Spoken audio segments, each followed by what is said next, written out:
नमस्ते दोस्तों। और आप सबका स्वागत है पाइथन के नए और बहुत इम्पोर्टेंट चैप्टर में। मैं हूं अनमोल। और पिछले वीडियो में हमने वेरिएबल्स और डेटा टाइप्स की मजबूत फाउंडेशन बना ली थी। अब हम उन वेरिएबल्स को काम पे लगाना सीखेंगे। आज हम प्रोग्रामिंग के दो सबसे पावरफुल कॉन्सेप्ट्स कवर करेंगे, ऑपरेटर्स और कंडीशनल स्टेटमेंट्स। ऑपरेटर्स वो टूल्स हैं जिनसे हम डेटा पर कैलकुलेशंस और कंपैरिजंस कर सकते हैं, और कंडीशनल स्टेटमेंट्स वो तरीका है जिससे हम अपने प्रोग्राम को डिसीजन लेना सिखाते हैं। चलो देखते हैं आज हम क्या कवर करेंगे। अर्थमेटिक, कंपैरिजन और लॉजिकल ऑपरेटर्स क्या है, इफ एल्स स्टेटमेंट से डिसीजन मेकिंग कैसे करते हैं, एंड सबसे इम्पॉर्टेंट, पाइथन में इंडेंटेशन की क्या इंपॉर्टेंस है। तो चलिए शुरू करते हैं। सबसे पहले पाइथन ऑपरेटर्स द टूल्स से। जब हमने वेरिएबल्स में वैल्यू स्टोर कर ली, जैसे कि हमने अपने बॉक्स में कुछ सामान रख लिया, तो उन वैल्यूज़ के साथ कुछ ऑपरेशंस करना पड़ेगा, राइट। इसके लिए हम ऑपरेटर्स यूज़ करते हैं। पाइथन में ऑपरेटर्स कई तरह के होते हैं, लेकिन तीन सबसे ज़रूरी है: अर्थमेटिक, कंपैरिजन और लॉजिकल। अर्थमेटिक ऑपरेटर्स वो होते हैं जो हम मैथ्स में यूज़ करते हैं, जो हमने मैथमेटिक्स में कई बार यूज़ करे हैं, और ये सबसे आसान है। ये वो ऑपरेटर्स है जो हम आम जिंदगी में हर तरीके कैलकुलेशंस के लिए यूज़ करते हैं। चलिए एक बार देखते हैं कोड में कि अर्थमेटिक ऑपरेटर्स को पाइथन में कैसे सिग्निफाई करते हैं। अब आपने देखा होगा मैंने ये तीन अपोस्ट्रोफीज का यूज़ किया, जो कि पाइथन में कमेंट करने के लिए यूज़ होता है, वो मल्टी लाइन कमेंटिंग। तो अब मैं चलो ऑपरेटर्स बताते हैं। सबसे पहले है प्लस। ये होता है एडिशन, जैसा कि हमें सबको पता है। दूसरा है माइनस, विच इज सब्ट्रैक्शन। फिर हमारे पास तीसरा है मल्टीप्लिकेशन, जिसको हम एक एस्ट्रिक से डिनोट करते हैं, राइट। अब आता है नेक्स्ट, विच इज डिवीजन, जो कि एक स्लैश से डिनोट हुआ जाता है। और नेक्स्ट है एक फ्लोर डिवीजन। फ्लोर डिवीजन क्या होता है, हमने पिछले क्लास में पढ़ा था डिफरेंट डेटा टाइप्स के बारे में, जैसे इंटीजर, फ्लोट। तो अगर हम किसी चीज़ को डिवाइड कर रहे हैं और उसका रिजल्ट हमें होल नंबर्स में चाहिए, हमें उसका रिजल्ट डेसिमल्स में नहीं चाहिए, तो हम फ्लोर डिवीजन यूज़ करते हैं। ये हमेशा हमें इंटीजर आउटपुट देता है, ठीक है। इसको हम आगे रियल लाइफ एग्जांपल्स में यूज़ करके देखेंगे तो और ज़्यादा क्लियर होगा। अब डिवीजन से हमें क्या क्वेश्चन मिलता है। अब डिवीजन में एक और चीज़ क्या होती है, रिमाइंडर। अगर हमें रिमाइंडर चाहिए तो क्या करें, तो उसके लिए हम यूज़ करते हैं मॉड्यूलो, जिसको हम परसेंटेज भी बोलते हैं हमारी आम भाषा में, बट कोडिंग में इसको मॉड्यूलो ऑपरेटर्स बोलते हैं। इसका काम होता है रिमाइंडर को कैलकुलेट करना।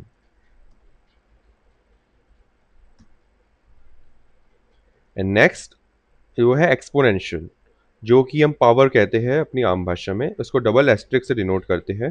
जैसे 2 की पावर 4 होता है, वैसे ही ये एक्सपोनेंशियल वहाँ पे यूज़ होता है। तो ऑपरेटर्स आपको समझ में आ गए। फर्स्ट फोर वेरी कॉमन है। ये होता है floor division, same as division, but output हमें होल नंबर इंटीजर में मिलता है। अब अगर डिवीजन में दो चीज़ें होती है, क्वोशंट एंड रिमाइंडर। क्वोशंट हमें यहाँ मिल जाता है, रिमाइंडर हम मॉड्यूलो यूज़ करके निकालते हैं। And exponential is power, which is very common. चलिए एक एग्जाम्पल के तौर पे एक एग्जाम्पल लेते हैं। दो वेरिएबल्स बना लेते हैं। ये कौन से वेरिएबल्स होंगे, इंटीजर वेरिएबल्स। जैसा कि हमने लास्ट क्लास में पढ़ा था, पाइथन डायनामिकली टाइप लैंग्वेज है, हमें स्पेसिफाई करने की जरूरत नहीं है कि कौन सा वेरिएबल्स है, पाइथन अपने आप समझ जाता है। चलिए सबसे पहले हम ट्राई करते हैं एडिशन ऑपरेटर। बहुत सिंपल है, जस्ट प्रोग्राम को रन करके देख लेते हैं। 13 मेक सेंस, क्योंकि a प्लस बी 13 होता है। चलिए अब नेक्स्ट पे आते हैं। नेक्स्ट क्या था, सब्ट्रैक्शन। a माइनस बी, क्या करेंगे, क्या होगा। 8 बड़ा है, b छोटा है, 7 आउटपुट आना चाहिए, 7 आउटपुट आएगा। अगर मैं इसको रिवर्स कर दूं, तो क्या आउटपुट आएगा? -7, क्योंकि अंडरस्टूड है 3 - 10 -7 होगा। नेक्स्ट पे चलते हैं, हमारा क्या था? मल्टीप्लिकेशन। क्या आउटपुट आएगा? 30 आना चाहिए, 30 आउटपुट आएगा। सिंपल ऑपरेटर्स है। अब नेक्स्ट डिवीजन यूज़ करते हैं। क्या आउटपुट आया? 3.335। कौन सा हमने ऑपरेटर यूज़ किया? डिवीजन में सिंगल स्लैश। हमें क्या मिला? फ्लोटिंग आउटपुट मिला। अब हमें इंटीजर आउटपुट चाहिए, तो हमने क्या सीखा? Floor division. फ्लोर डिवीजन के लिए क्या करना है? एक स्लैश और लगा देना है। चलिए रन करते हैं। 3 आउटपुट आया। कैसे आया? अब आपने देखा सेम नंबर्स में जब हमने एक स्लैश यूज़ किया तो फ्लोटिंग मिला, डबल स्लैश यूज़ किया, फ्लोर डिवीजन किया तो हमें इंटीजर मिला। नेक्स्ट करते हैं मॉड्यूलो। मॉड्यूलो के लिए हमें रन करने पे कोड क्या मिलेगा? 1 मिलेगा। क्यों 1 मिलेगा? जब हम 3 को 10 से डिवाइड करते हैं तो हमें क्वोशंट होता है 3, विच मीन्स 3 इंटू 3 9, रिमाइंडर बचता है 1, दैट मीन्स 1। और लास्ट यूज़ करते हैं एक्सपोनेंशियल। क्या आया? 1000। कैसे आया? 10 की पावर 3 क्या होगा? 10 इंटू 10 इंटू 10। चलिए वापस से सारे ऑपरेटर्स रिवाइज कर लेते हैं ताकि सबको एक कॉन्सेप्ट क्लियर हो जाए। a plus be very simple, a minus be very simple, multiplication हमें पता है, डिवीजन हमें पता है, फ्लो डिवीजन आपने लाइव देखा कैसे काम किया, फिर आता है मॉड्यूलो और फिर आता है एक्सपोनेंशियल। चलिए कोड रन करते हैं। यहाँ पे एग्जाम्पल से तौर पे देख लीजिए 13 7 3 10 1000। इसमें कोई डाउट है तो आप हमें बताएं, नहीं तो हम चलते हैं आगे। इसमें फ्लोर डिवीजन और मॉड्यूलो थोड़े नए हो सकते हैं। फ्लोर डिवीजन सिर्फ हमें पूरा नंबर मिलता है और मॉड्यूलो से रिमाइंडर। बाकी सब आपने ऑलरेडी पढ़े हुए हैं पास्ट में। चलिए अब नेक्स्ट पे चलते हैं कंपैरिजन ऑपरेटर्स। कंपैरिजन ऑपरेटर्स को क्या बोलते हैं? इसको हम क्वेश्चन आंसर ऑपरेटर्स भी बोलते हैं। जब हमें दो वैल्यूज को कंपेयर करना होता है तब ये ऑपरेटर्स यूज होते हैं। इनका जवाब हमेशा एक बुलियन वैल्यू होता है। हमने लास्ट क्लास में क्या पढ़ा था? बुलियन दो तरीके की वैल्यूज होती है, ट्रू एंड फॉल्स। तो हमें जब कुछ क्वेश्चन पूछना है तो कंपैरिजन ऑपरेटर्स यूज करते हैं, जो सवाल जवाब करते हैं, जो हमें आंसर देते हैं ये कंडीशन ट्रू है कि फॉल्स है। अब चलो देखते हैं कि हम बुलियन ऑपरेटर्स कैसे यूज करते हैं और कंपैरिजन ऑपरेटर्स कैसे यूज करते हैं। कंपैरिजन ऑपरेटर्स में 6 तरीके के ऑपरेटर्स होते हैं। फर्स्ट देखता है कि अगर इक्वल टू है कि नहीं। चलिए हम यहाँ पे लिखते जाते हैं। ये अर्थमेटिक ऑपरेटर्स हो गए। मैं यहाँ पे नोट कर लेता हूँ। अगर आपको ये पाइथन का कोड चाहिए तो आप मुझे रीच आउट करना, मैं आपको पाइथन का कोड दे दूंगा ताकि आप लोकल में प्रैक्टिस कर सको। चलो ट्राई करते हैं कंपैरिजन ऑपरेटर। फर्स्ट आता है इक्वल टू चेक करने के लिए, बराबर है कि नहीं है। इसमें हमें ध्यान देना, हमें दो इक्वल टू के साइन यूज करे हैं। कोडिंग लैंग्वेज में हमेशा दो इक्वल टू के साइन ही यूज करे जाते हैं। नेक्स्ट है चेक करने के लिए कि इक्वल टू है या इक्वल टू नहीं है, नॉट इक्वल टू। तो जो एक्सक्लेमेशन मार्क है वो नेगेट ऑपरेटर्स के तौर पे यूज होता है, जो चेक करता है कि वो इक्वल है नहीं। और फर्स्ट वाला है वो चेक करता है वो इक्वल है, और ये चेक करता है नहीं इक्वल है। चलिए नेक्स्ट पे आते हैं, जो है कि ग्रेटर देन ऑपरेटर। ये चेक करता है कि बड़ा है नंबर या छोटा है। ग्रेटर देन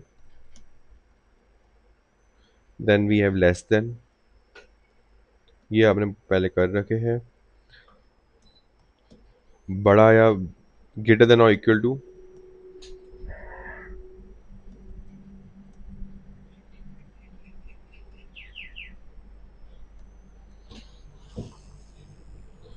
फिर आता है लेस देन या इक्वल टू।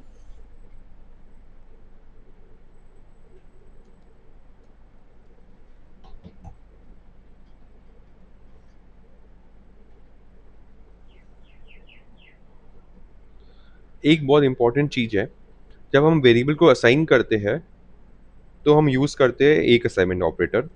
जब हमें कंपैरिजन करना होता है तो हम दो ऑपरेटर्स का यूज़ करते हैं। Double operator means comparison, single operator mean assignment. बहुत इंपॉर्टेंट कॉन्सेप्ट है। यहाँ पे सबसे ज़्यादा एरर्स होते हैं, तो इनका ध्यान रखना।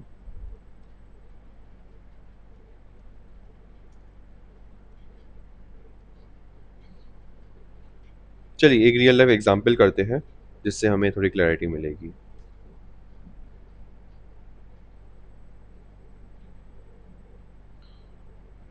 एज बनाते हैं इज इक्वल्स टू 18। ठीक है, यहाँ पे हमने असाइनमेंट ऑपरेटर यूज़ किया सिंगल वाला। अब नेक्स्ट करते हैं प्रिंट। क्या प्रिंट होगा इस केस में? ट्रू। ट्रू क्यों प्रिंट होगा? क्योंकि एज और 18 इक्वल टू है, तो ट्रू प्रिंट होगा। अब अगर मैं इसको चेंज कर देता हूँ, 19 कर देता हूँ, अब क्या प्रिंट होगा? फॉल्स। दोनों इक्वल नहीं है। तो आपने देखा हमने कैसे इक्वल टू ऑपरेटर का यहाँ पे यूज़ किया। चलिए आगे चलते हैं।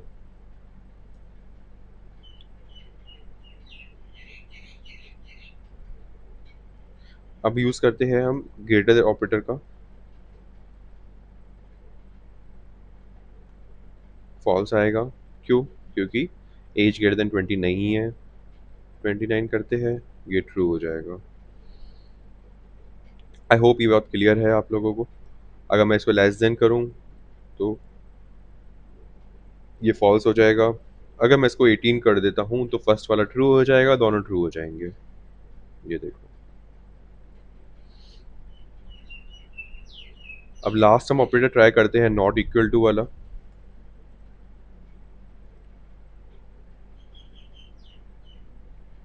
अब क्या प्रिंट होगा इसमें?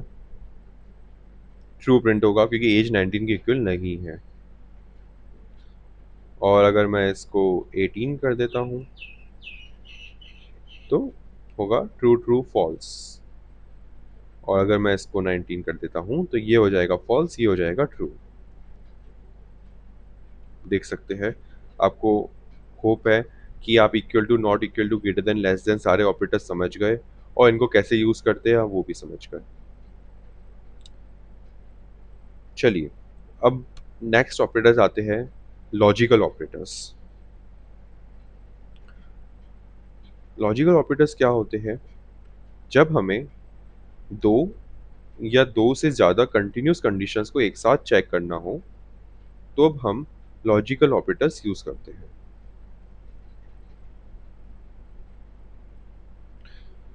लॉजिकल ऑपरेटर्स सबसे इम्पोर्टेंट तब होते हैं जब हमें कोई डिसीजन मेकिंग करनी हो, जब हमें कोई कंडीशंस चेक करनी हो और जब हमें ज़्यादा कंडीशंस को एक साथ कंपेयर करना हो। ये भी बूलियन वैल्यूज ट्रू या फॉल्स पे काम करते हैं। इसमें होते हैं, फर्स्ट ऑपरेटर होता है एंड ऑपरेटर। चलिए यहाँ पे देखते हैं वो भी।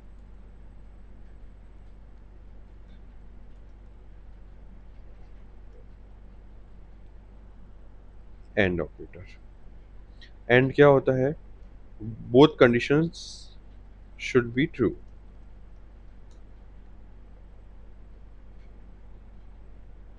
दूसरा होता है और operator, either of the conditions should be true. अपना कोई एग्जाम्पल्स में देखेंगे तो ज़्यादा क्लियरिटी होगी। पहले समझ लेते हैं ये क्या होता है। चलिए अब एक एग्जाम्पल देखते हैं। हम एक डे के बारे में देखते हैं, वो डे रेनी है या नहीं है। ठीक है। और इस कोल्ड, उस दिन ठंडक है या नहीं है। ठंडी नहीं है, बस बारिश हो रही है, तो उसका एग्जाम्पल ये होता है। अब हमारे पास एक ऑपरेटर है, वियर जैकेट। इसका हमने क्या यूज़ करेंगे? इज रेनी, अगर बारिश पड़ रही है या ठंडक है तो जैकेट लो। ठीक है। अब हमारे पास एक और है, टेक अम्ब्रेला।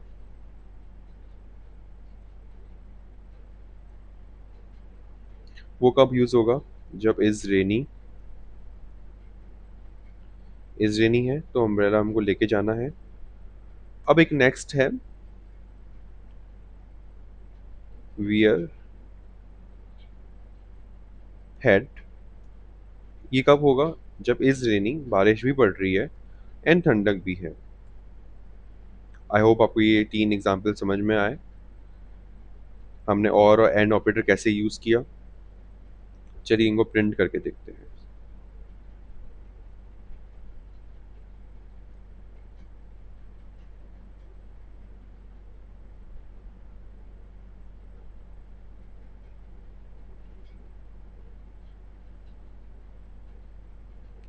क्या प्रिंट हुआ? True true false. चलिए देखते हैं कैसे हो रहा है ये।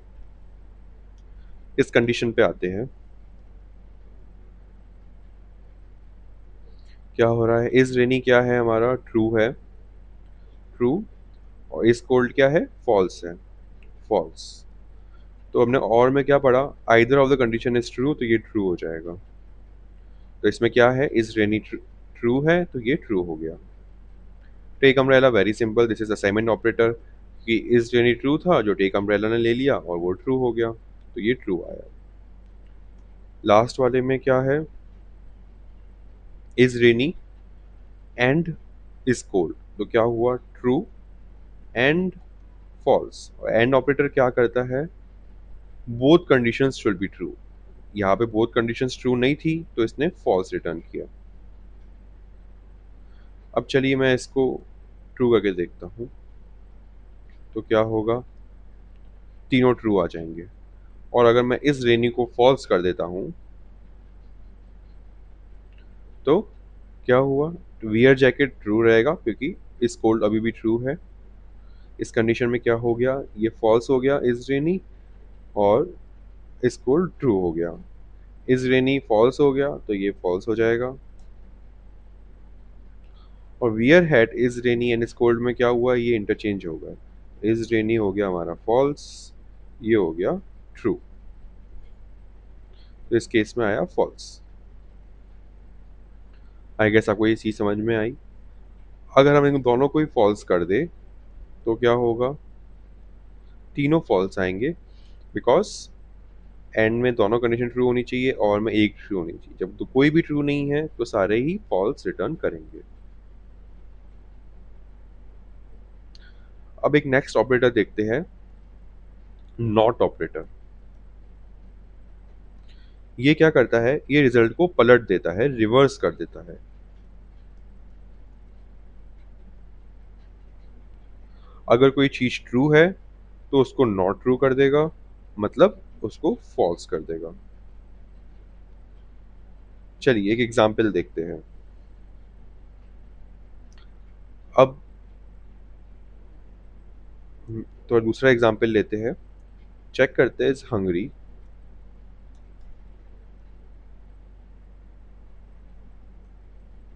अगर इस हंग्री ट्रू है, अगर मैं इसको प्रिंट करता हूँ नॉट के साथ में, तो क्या होगा? फॉल्स हो जाएगा।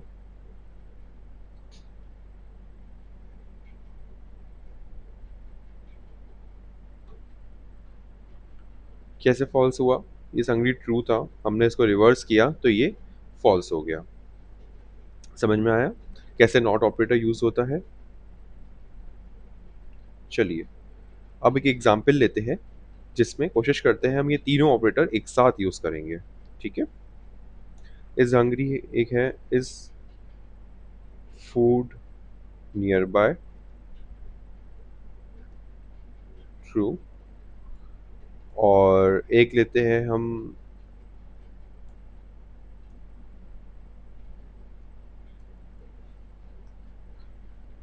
वो इंसान फास्ट पे है या नहीं है।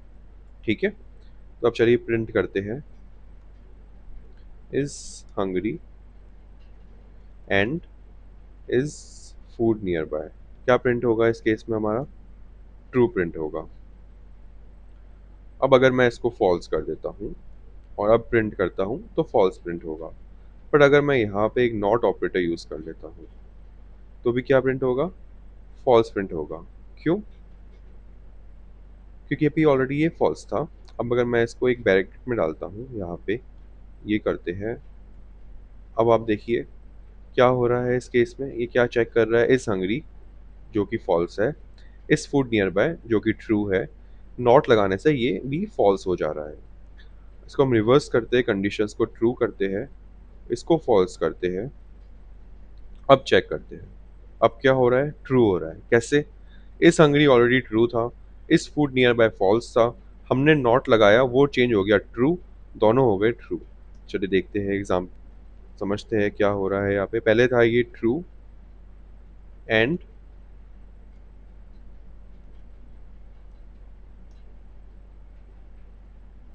ट्रू एंड फॉल्स, इस केस में से फॉल्स रिटर्न किया।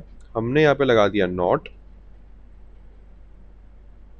नॉट फॉल्स से क्या हुआ, ये बन गया ट्रू एंड ट्रू, तो क्या रिटर्न करेगा, ट्रू। आई होप आपको ये समझ में आया हो। मैं आपको इनकरेज करूंगा कि आप इसको अपने खुद के आईडीई पे रन करें और खुद एग्जाम्पल्स ट्राई करें ताकि आपको और कंसेप्ट समझ में आए। चलिए अब आगे चलते हैं। ऑपरेटर्स क्या करते हैं, वो डेटा पे एक्शन करते हैं जैसे कि अरिथमेटिक एक्शन, रिलेशन चेक करते हैं जैसे कि कंपैरिजन ऑपरेटर, और कंडीशंस को कंबाइन करते हैं जैसे कि लॉजिकल ऑपरेटर्स। ये हो गए ऑपरेटर्स। अब हम नेक्स्ट देखेंगे कंडीशनल स्टेटमेंट्स, डिसीजन मेकिंग। अब हमने कंपैरिजन करना सीख लिया, तो सवाल आता है हम इन कंपैरिजन से अपने प्रोग्राम्स को डिसीजन लेना कैसे सिखाएंगे। इसके लिए हम कंडीशनल या डिसीजन मेकिंग स्टेटमेंट यूज करते हैं, इसको बोलते हैं हम इफ एल्स।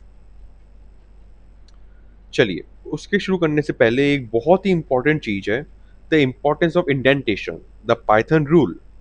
पाइथन का एक बहुत ही कॉमन सा रूल है, पाइथन में एक बहुत ही ज़रूरी सी बात है, पाइथन में इंडेंटेशन बहुत ज़रूरी है। एक जगह छोड़ना, जब भी आप इफ स्टेटमेंट लिखते हो तो उसके नीचे जो कोड एग्जीक्यूट होना चाहिए वो थोड़ा आगे शिफ्ट होकर लिखा जाता है, यूजुअली एक टैब से या फोर स्पेसेस से। अगर आप इंडेंटेशन गलत करोगे तो पाइथन एरर देगा। चलिए देखते हैं कैसे होता है वो, एक एग्जाम्पल के तरीके समझते हैं। स्कोर इजिकल्स टू हमने लिखा 60, ठीक है। अब हम चेक कर रहे हैं if score is greater then 60। तो यहाँ पे देखो हमने क्या किया, एक कोलोन ऑपरेटर लगाया जो इंडेंटेशन कराने में हमें काम आएगा, और देखो अपने आप पाइथन ने उसको फोर स्पेस छोड़ के आगे लिखा, print great you scored nice. क्या किया हमने, हमने ग्रेटर देन ऑपरेटर चेक किया और हमने प्रिंट कमांड दिया, अगर ये स्कोर ग्रेटर देन 60 है तो हमें ये प्रिंट करना है। अब आपने देखा हमने इंडेंटेशन में एक टैब की जगह छोड़ी यहाँ पे, इसको बहुत इंपॉर्टेंस होता है। अगर हम ये नहीं देंगे तो हम इंडेंटेशन नहीं कर पाएंगे। अब अगर हमें कुछ स्टेटमेंट रन करना है जो इफ के अंदर रन नहीं करना है, उसको हम इंडेंटेशन के बाहर लिखेंगे, प्रिंट प्रोग्राम फिनिश्ड। चलिए रन करते हैं, देखिए क्या प्रिंट हुआ, प्रोग्राम फिनिश प्रिंट हुआ। और ये प्रिंट नहीं हुआ, क्यों? क्योंकि स्कोर 60 था और ये ग्रेटर देन 60 चेक कर रहा था। अब अगर मैं यहाँ पे ये लगा देता हूँ ग्रेटर देन और इक्वल टू, क्या प्रिंट होगा, ग्रेट यू स्कोर्ड नाइस, क्योंकि ये कंडीशन ट्रू हो गई जो पहले फॉल्स हो रही थी। अब अगर मैं इस स्कोर को 50 कर दूं तो ये कंडीशन फॉल्स हो जाएगी और सिर्फ प्रोग्राम फिनिश प्रिंट होगा। क्यों? क्योंकि हमने ये कंडीशन फॉल्स कर दी। ये होता है बहुत ही सिंपल इफ स्टेटमेंट। अब देखते हैं इफ एल्स स्टेटमेंट।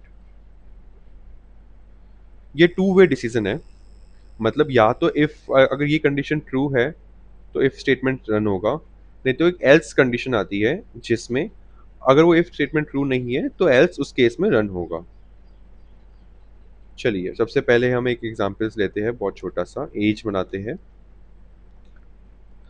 एज हमने वेरिएबल लिया, इफ हम चेक करते हैं एज ग्रेटर देन 18 है तो अपन प्रिंट कर सकते हैं you are eligible to vote.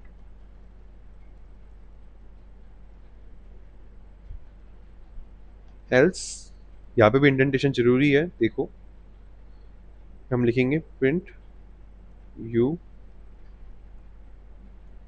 Can not vote. चलिए प्रोग्राम रन करते हैं। क्या प्रिंट हुआ? You can not vote. क्यों? क्योंकि एज इज इक्वल टू 17 था और एज 17 है तो इसके बड़ा नहीं है और वो इस कंडीशन से बाहर हो गया। चलिए एज को चेंज करते हैं 19। क्या प्रिंट होगा? You are eligible to vote. देख रहे हो आप कैसे हुआ ये?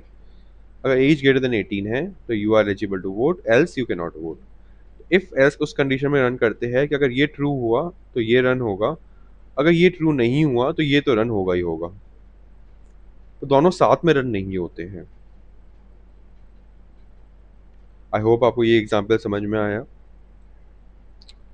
चलिए अब हम देखते हैं लास्ट, इफ एलिफ एल्स। अगर हमें तीन कंडीशनल स्टेटमेंट्स बनाने हैं तो हम कैसे करेंगे?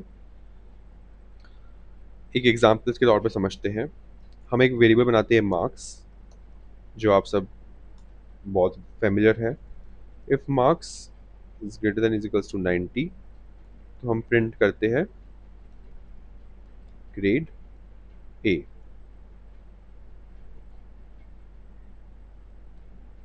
अगर मार्क्स नहीं है, marks greater than is equals to 75 है तो हम प्रिंट करेंगे ग्रेड बी। और एक और कंडीशन चेक करते हैं।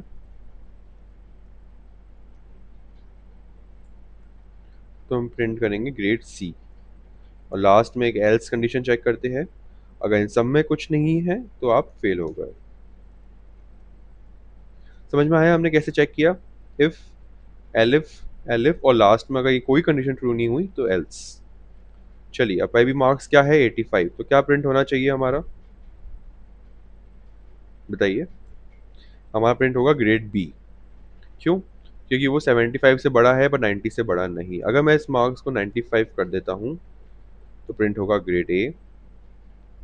और अगर मैं इसको 65 कर देता हूँ तो ग्रेड सी प्रिंट होगा। और वही मैं इसको 55 कर दूं तो हमारा प्रिंट होगा एल्स में फेल। देखा अब मार्क्स कैसे हमने मार्क्स को चेंज करने पे हमारा एक प्रोग्राम बन गया जो ग्रेड डिजाइन करता है। इसको ही हम बोलते हैं कंडीशनल ऑपरेटर्स। चलिए तो हमने क्या सीखा? हमने ऑपरेटर से कैलकुलेशन करना सीखा, कंपैरिजन करना सीखा और कंडीशनल स्टेटमेंट से हम प्रोग्राम को इंटेलिजेंट डिसीजंस कैसे लेना सिखाते हैं वो सीखा। एक जल्दी से क्विक रिकैप करते हैं। आज हमने प्रोग्रामिंग का एक्शन और डिसीजन मोड देखा। Operators arithmetic plus minus multiplication से कैलकुलेशन कीजिए। Comparison operators equal to not equal to से कंपैरिजन करिए। लॉजिकल ऑपरेटर्स से उनका डिसीजन मेकिंग में लेके आइए, एंड और नॉट। और कंडीशनल स्टेटमेंट से हम एक इंटेलिजेंट प्रोग्राम बनाते हैं जो one way, if if one way decision लेता है, if else two way decision लेता है और इफ एलिफ एल्स से मल्टीपल डिसीजंस लिए जाते हैं। इंडेंटेशन, पाइथन में इंडेंटेशन स्पेसेस की वैल्यू आपने समझी। अगर हम इंडेंटेशन इसको नहीं करते, अगर मैं इसको यहाँ पे ऐसे कर देता तो आप देखो पूरा रेड रेड रेड हो जाएगा। अगर मैं रन करूंगा तो मुझे मिलेगा syntax error, indentation expected indented block. तो पाइथन में इंडेंटेशन की बहुत इंपॉर्टेंस है। अब एक टैब यूज करेंगे यहाँ पे तो ये इंडेंट हो जाएगा। अगले वीडियो में हम एक शानदार टॉपिक कवर करेंगे, लूप्स। मतलब अगर कोई काम हमें बार बार करना हो तो वो कैसे करते हैं। तो अगर आपको ये वीडियो पसंद आया तो हमारे साथ बने रहिए। अगले वीडियो में हम और इम्पोर्टेंट टॉपिक सीखेंगे, लूप्स, और सो कैसे हम लॉजिकल ऑपरेटर्स के साथ यूज़ करते हैं। तब तक के लिए हैप्पी कोडिंग। इन कोड को जरूर ट्राई करिएगा अपने लोकल डेस्कटॉप पे और मुझे बताइएगा अगर आपको डाउट आए तो।